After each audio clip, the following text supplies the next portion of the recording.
All right, we're here with the Newberry College football coach, Todd Knight, talking some Newberry Wolves today on the SAC Digital Network. Coach, thanks for some time. I appreciate you having us on. So, just looking at the Newberry website, seeing you freshly inked a contract extension. It looks like you've been at Newberry, the head coach since 2009, the D coordinator for about 6 years before that. So, in the 20s of years at Newberry, what makes Newberry so special to you and your family? I think 25 years here, it's turned into home for me. Some places it's a good fit, and some places are not a good fit. Over the years, I found that bouncing around from school to school, Newberry's just a good fit for me, man. It's like you know, I, country setting. That's kind of me, and the school's okay with who I am, and that's a good fit for both of us. I don't have to act like somebody I'm not to work here, and I think I've had to do that at a couple of places that I've stopped at over the years. Well, you've also had a lot of success there, and you're narrowing down on your 100th win. I guess it's a two-way street. So they like you like them. But what has made you so successful personally at I think I've just been very fortunate to be around a lot of good coaches, uh, and have some great kids come through the program. And when you've been somewhere as long as I have, in that one place, in that stop where you've stayed for a long time, you start hiring kids that played for you. And I think probably 85% of the staff's Newberry grads.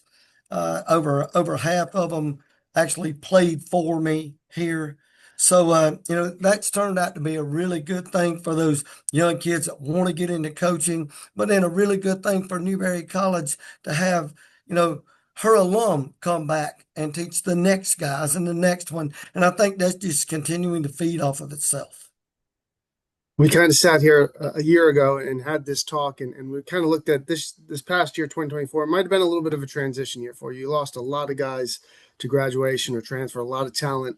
What do you think, looking back on 2024, what went right, what went wrong? What was your review of last season? Well, I think you touched on two of the biggest parts of it.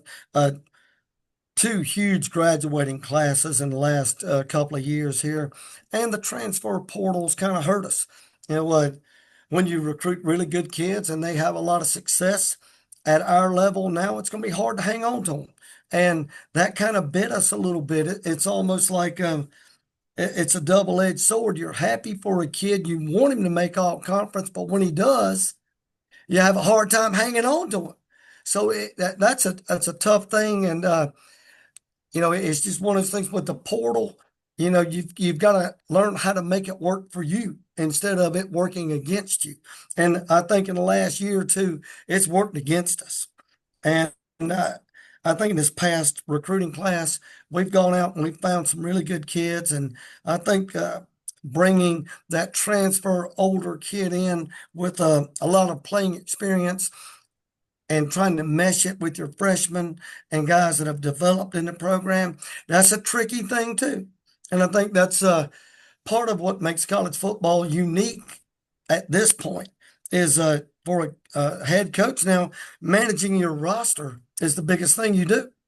You don't really know who you're going to have from year to year, who's going to stay, who's going to get in the portal, that kind of thing. But just trying to push those two dynamics together and making it gel and turning it into a team is the trick nowadays.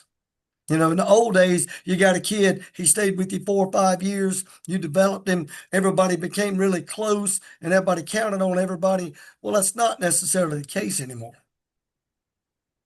Looking at some of the guys that you have coming back from last year, starting offensively, Dwayne Wright at running back had a nice year for you, 6 touchdowns, over 5 yards a carry. Talk a little bit about him and maybe your offense in general. I know you got some receivers coming back as well. Yeah, Dwayne's in his senior season, two-time all-conference kid, a great example of probably could have left, had opportunities, other people calling, hey, transfer over here, that kind of thing. But Dwayne's one of those guys that's been with me a long time, and he stayed loyal. He loves the place. This is his school, so he stuck it out for his senior year, and he's a heck of a ball player. Dwayne's a tailback, but he's in a fullback's body. He is a hoss, and you know he might not outrun everybody, but you don't want to stand toe to toe with him because he'll run most people over.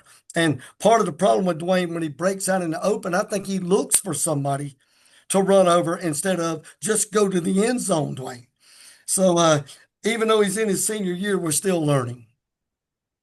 But And I then, think that yeah, kid's a heck of a ball player, and I think he'll have a chance to play at the next level.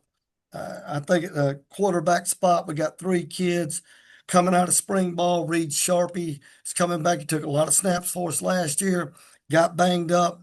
He's in his senior season. I think he's got a good grasp of the offense.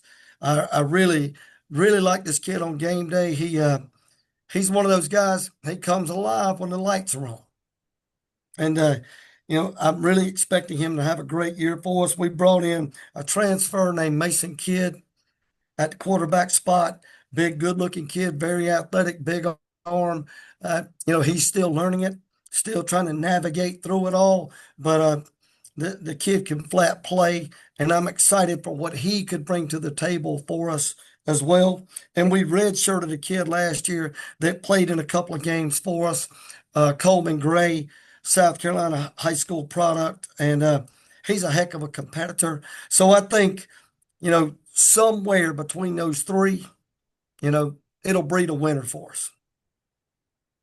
then on the other side of the football, led by your leading tackle, Devron Williams is a name that kind of jumped off the page at us, and some of you highlighted going into the season. But talk a little bit about the defense and Devron especially. Yeah. Devron's a special player. He might not be the biggest kid in the league, but he, he understands the game. He is I think he's one of those guys you say he was born to play linebacker. It's just in him. And he loves the game, man. And he's one of those guys every day comes to work and he just gets everybody, gets them in line. He's the leader. He's the cowbell on defense. And I love his attitude. Great kid. And when he's away from the game, man, he's one of those guys, he's fishing all the time. Going to class, fishing, go to the weight room, football. I believe that's just about all that he can handle in his life. And but I love to see that aspect of it. He'll just walk in the office and sit down and start talking about fishing. And I just think that's kind of neat for a kid that loves the game the way he does and plays it with a high level of intensity to walk in and just start talking about bass fishing. I think it's pretty cool. Good But stuff. he's got a really good surrounding cast. A guy beside him that did not play for us last year, Mikey Blanding. He took a year off, transfer out of the Citadel. He is an exceptional inside linebacker. He absolutely looks the part. Big frame, rocked up kid, can run like crazy. He is going to make us better this upcoming season. So those two guys alone, just in the middle of it, calling plays and getting people set. Defensively, we're going to be okay. You look at your schedule, and this might be a novelty, I guess, maybe not a good one, but you go right into conference play, right? You start your first game of the season is UVA Wise, which I think got Hurricane Katrina out last year. You didn't even play Right, that game. So right. now you go to Wise to kick off the season right into conference play. Does that make you feel a little uneasy, or are you ready to just hit the ground running at that point? Nah, I kind of like it. Okay. I'm ready to just let's get on with it. We've been up there one time before a couple of years ago. Beautiful place. We had a big day. Now, I'd say probably half the team is still here that remembers that day. But no, I like getting on the bus. I like let's get on with conference play. Let's see what we got. Great measuring stick right off the bat, and you get an opportunity to set the tone. Do it the right way. Let's get it rolling. But if you don't, hey, look, you had to go back to work. Either way, but you know, I like our chances. right out the gate against them. Let's go up there and get after it. What are you most excited about for this 2025 Newberry season? I'm excited to see how far we've come from last year. Last year was disappointing for everybody, myself, kids, coaches, institution. I'm excited to see how far we've come. And I think we had the best off season in a long time around here. And for the first time since I've been the head coach here, we've actually been allowed to have a summer program. We've never had one before. And you combine a great, in my opinion, a great off season with the first ever summer program. And that's a huge wave of emotion, very positive vibes around here. I love the locker room, the way the kids are getting along. Uh, I can walk in the locker room, right now, middle of the summer, right? And kids are in there playing ping pong and just enjoying being around each other. Man, that's big. That's bigger than anybody even thinks it is. When those kids really like being around each other, they'll work hard for each other and they'll fight like crazy to win for each other. That's what I'm excited about. Well, there you have it. You heard from head coach Todd Knight, Newberry. Looking forward to the 2025 season. Coach, thank you so much for taking some time today to chat. Jeremy, man, I appreciate it.